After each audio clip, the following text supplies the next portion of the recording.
it seems that in these days people have lost the true definition of what spirituality really is. And it's about the pursuit of truth and freedom. That's a word that frightens certain elements of society these days. Freedom. So, truth and freedom. So, there's no place for politics then, if we concern ourselves with those two things. If we're concerned with truth, then there's no room for any political ideology, because all politics is a con. It's basically two cheeks of the same asshole.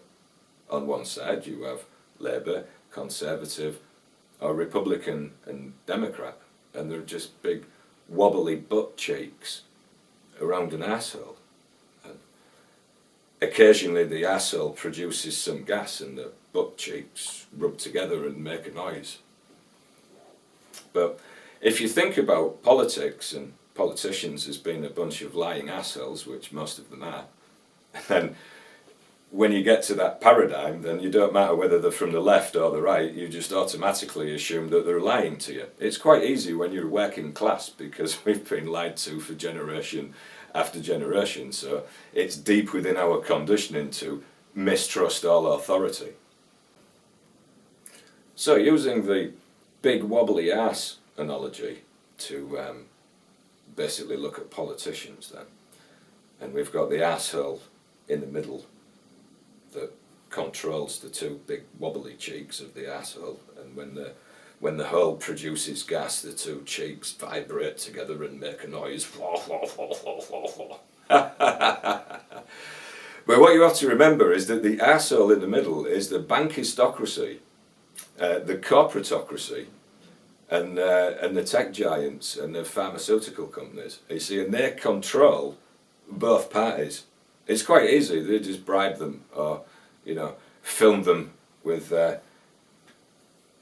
in strange sexual acts, and then blackmail them. All this kind of stuff that goes on. So most of your politicians are bought and paid for, lying, murdering scum. There are some exceptions. There are still one or two genuinely decent politicians who care about the people, but they're a dying breed. So then, as a spiritual person then, realising that politics is a bunch of ass, why should we concern ourselves with it, or even listen to these people? So why are we listening to leftist ideologies and bringing that into spirituality, like political correctness and all this other nonsense? Like, we've seen what's happened to Canada. That's where it's all going. When you start wanting to control what everybody thinks and does, you end up like Justin Turnip in Canada, being a horrible dictator. Oh, but he seemed so nice. He used all the right pronouns. Guy's a communist dictator.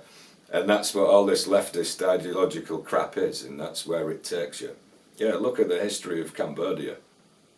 I spent some time there hanging out in the S21 death camp, reading Jiddu Krishnamurti and Surviving the Killing Fields.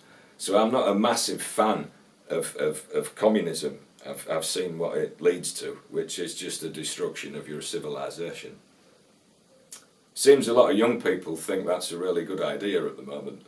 I guess, seeing as though they're too dumb to read and they can't listen to their elders because we're all patriarchal white male oppressors, that you're going to have to figure all this out the hard way, aren't you, and build horrible camps and shoot people just for thinking differently to you. I guess we'll have to go through all this so that you can learn it, because you're definitely not listening to anybody.